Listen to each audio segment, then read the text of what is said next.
Hello everyone, welcome to EnggClasses YouTube channel. In this video lecture, we'll consider the third numerical under finding the DTFT of these sequences. So let me consider the third one, wherein the input x of n is being given as 1 by 4 whole to the power n, u of n gets convolved with 1 by 3 to the power n u of n. So how do I find DTFT of two signals which are the convolution of each other? So how do I find this? For the simplicity, what I do is I'll represent the first signal as x1 of n and I represent the second signal as x2 of n. Therefore x of n is equal to, so let me write, let x of n is equal to x1 of n convolved with x2 of n. So what is the result of this? So making use of the properties of DTFT, x of n, DTFT of this is nothing but x of e to the power j omega.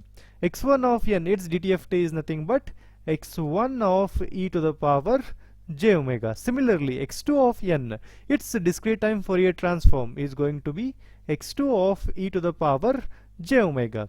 And what about the convolution? Convolution gets transformed to multiplication, because convolution in time domain is equal to multiplication in frequency domain. So what is the task? I have to find DTFT of the first sequence, similarly find the DTFT of the second sequence, multiply them, I would get the answer straight away.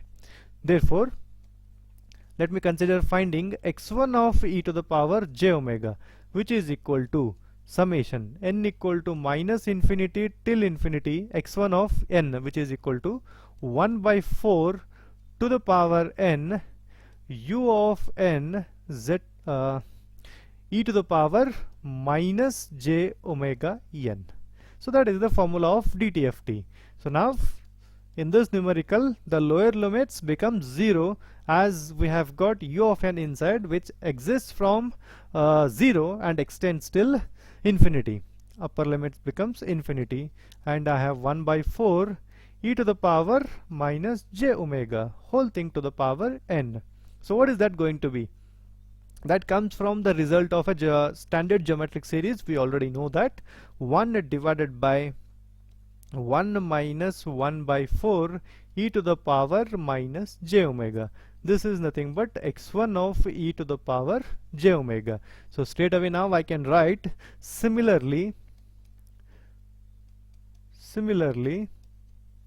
x2 of e to the power j omega. What is that going to be? I should know what is x2 of n. x2 of n is 1 by 3 to the power n u of n. There is not much difference. In place of 1 by 4 I have got 1 by 3. So ultimately x2 of e to the power j omega is going to be 1 divided by 1 minus 1 by 3 e to the power minus j omega. Therefore finally x of e to the power j omega is nothing but the product of these two signals. So here I have got 1 divided by 1 minus 1 by 4 e to the power minus j omega. This gets multiplied with 1 divided by 1 minus 1 by 3 e to the power minus j omega. So ultimately I would say this is the DTFT of the given sequences. I hope everything I have explained step by step. There won't be any doubts. If there are still any doubts, please let me know them onto the comment section. I would definitely address those doubts. Meanwhile, subscribe to our channel EnggClasses for more videos on signals and systems. Till then, thank you so much for watching.